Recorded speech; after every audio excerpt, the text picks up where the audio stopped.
Assalamualaikum warahmatullahi wabarakatuh. Perkenalkan, nama saya Rangga Primayandi. Saya dari mahasiswa Universitas Jambi, program studi D3 Perpajakan.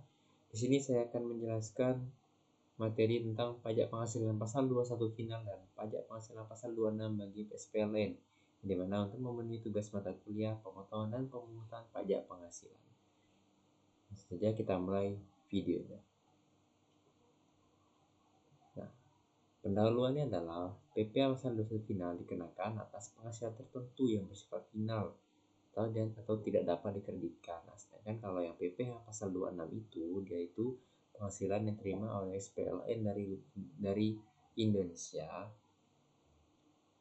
dan keduanya berpenting dalam mengatur kepatuhan pajak Indonesia dan hubungan perpajakan internasional. Nah, jadi di sini adalah PPh pasal 21 ini dia itu penghasilannya dalam negeri dan orang pribadi dan bersifatnya final. Sedangkan pasal 26 ini penghasilan terima oleh subjek pajak luar negeri dari Indonesia.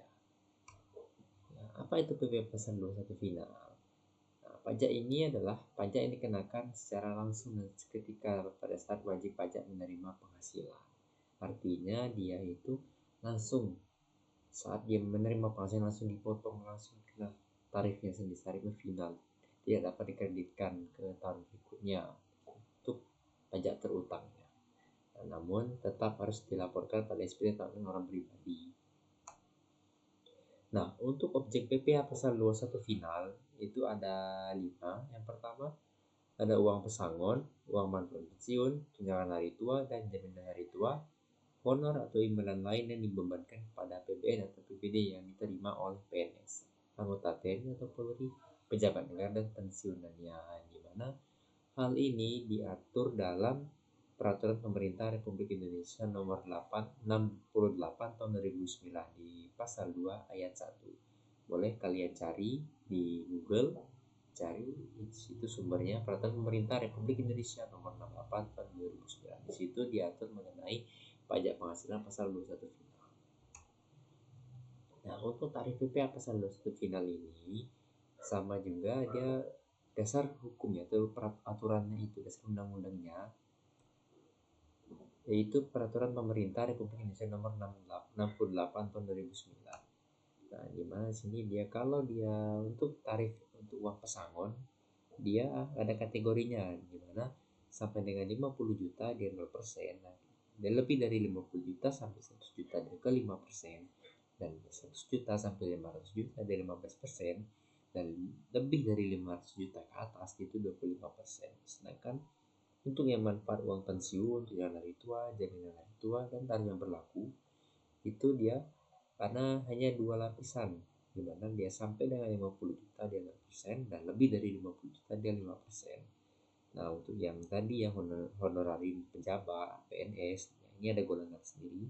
Mana PNS golongan 1 dan 2 itu ada kategorinya dia 2%, dan PNS golongan 3 dan berapa golongannya dia 5%, dan pejabat negara PNS golongan 4 dia 15%, dan non PNS pejabat negara itu dia penghasilan bruto dikali tarif pasal 17 UU PPh. Nah, untuk PPh pasal 26 bagi subjek pajak luar negeri, menurut Undang-Undang Nomor 3 tahun 2008 dijelaskan bahwa pajak ini yang dikenakan atas penghasilan terima wajib pajak luar negeri dari Indonesia selain bentuk usaha tetap di Indonesia. Jadi maksudnya adalah dia itu pajak itu dikenakan atas penghasilan terima oleh subjek pajak luar negeri dari Indonesia. Dia dari luar negeri tapi dia penghasilan berasal dari Indonesia selain BUT atau bentuk usaha tetap. Nah, hal yang untuk menentukan seorang individu itu atau perusahaan dikategori sebagai wajib pajak luar negeri itu yang pertama adalah seorang individu dia itu tidak bertempat di Indonesia, atau individu itu tinggal tidak lebih dari 183 hari dalam setahun. Nah, perusahaan yang tidak didirikan atau berada di Indonesia yang mengoperasikan usahanya melalui bentuk usaha tetap di Indonesia. Nah, nomor 2, seorang individu yang tidak bertempat tinggal di Indonesia. Individu yang tinggal di Indonesia dia tidak lebih dari 183 hari dalam setahun. Nah, untuk perusahaannya yaitu perusahaan yang tidak didirikan atau berada di Indonesia yang dapat menerima atau memperoleh penghasilan dari Indonesia, tidak melalui menjalankan usaha melalui suatu bentuk usaha tetap di Indonesia. Untuk objek PPA pasal 26 itu ada banyak kategorinya, itu dari penghasilan dia dari dividen, bunga premi diskonto, royalti dan sewa harta sebagainya itu. Nah, dan bagian ada penjualan dan pengalihan harta di Indonesia itu ada kategorinya apa? Perhiasan, emas berlian, centangan mewah, barang antik, lukisan, kendaraan, kapal pesiar, pesawat ringan dan nilainya itu 10 juta per transaksi. Kemudian adalah premi asuransi ke perusahaan luar negeri dan juga penjualan pengalihan saham dan penghasilan kena pajak BUT yang tarif 20%. Nah, ini gambarnya untuk tarif PPh pasal 26 itu dia itu untuk pas objeknya yang penghasilan bruto dikali 20% penghasilan bruto sesuai kategori yang pertama itu penghasilan ini dan dividen ini. Kedua ada penjualan harta dikali 20% dikali penghasilan itu. Kemudian ada yang premi-premi itu dasar pengenaannya 50% dikali premi, asuransi 10% dikali premi, reasuransi 5% dikali premi. Kemudian DPP itu dikali dengan 20% tarifnya itu. Dan penjualan pengalihan saham dari 20%, penghasilan kena pajak dan PKP PPh terutang 20% kecuali diterapkan kembali di Indonesia. Nah, untuk contoh perhitungan PPh pasal 21 final itu seperti ini. Pak Budi dia adalah karyawan yang di PHK, menerima uang pesangon sebesar 120 juta sekaligus. Nah, tarifnya itu seperti sesuai dengan PP 68 tahun 2009, di mana lapisan pertama dia itu 50 juta dan 50 juta selebihnya sampai 100 juta. Ini maksudnya ini nol ya, nggak masalah. Maksudnya 50 juta sampai 100 juta, 100 juta sampai 50 juta. Nah, jadi perhitungan seperti ini yang di bawah ini, di mana lapisan pertamanya itu dikenakan dari 50 jutanya sesuai dengan 50 juta dikali 0% sama dengan 0. Lapisan keduanya 50 jutanya dikali 50% dikali 5% dapat 2.500.000 dan sisanya adalah karena 50 juta 50 juta 100 sisanya 20. Nah, sisa itu dimasukkan ke lapisan ketiga yang tarif 15% dan didapatlah hasil perkaliannya 3 juta dan total PPh finalnya yaitu 5.500.000. Hasilnya uang pesangon tadi 120 juta dikurangi dengan PPh final dipotong 5.500.000 dan uang bersih diterima oleh Pak Budi sebesar 114.500.000. Nah, gitu teman-teman. Dia PPh final tapi dia sama dengan pasal 17 dia progresif. Bedanya sifatnya final. Itu teman-teman. Pajak luar negeri itu dimana dari sini Mike dia sebagai karyawan asing pada perusahaan PT Dira Konsul.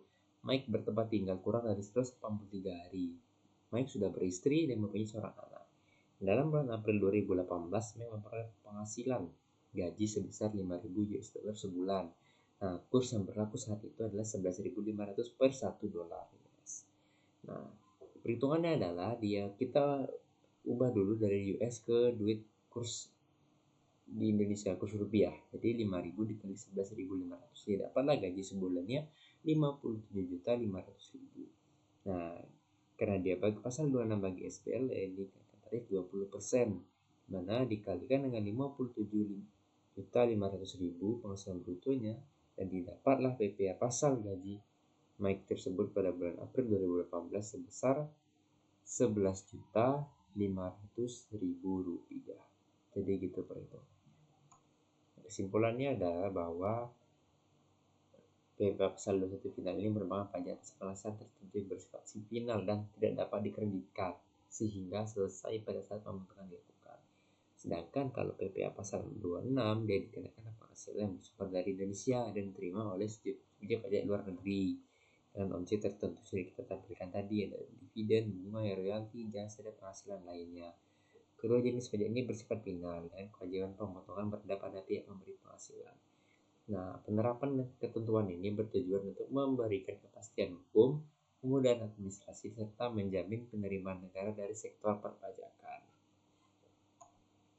Baiklah, cukup. Terima kasih atas perhatiannya semua. Semoga bermanfaat bagi kalian yang menontonnya dan bagi saya juga.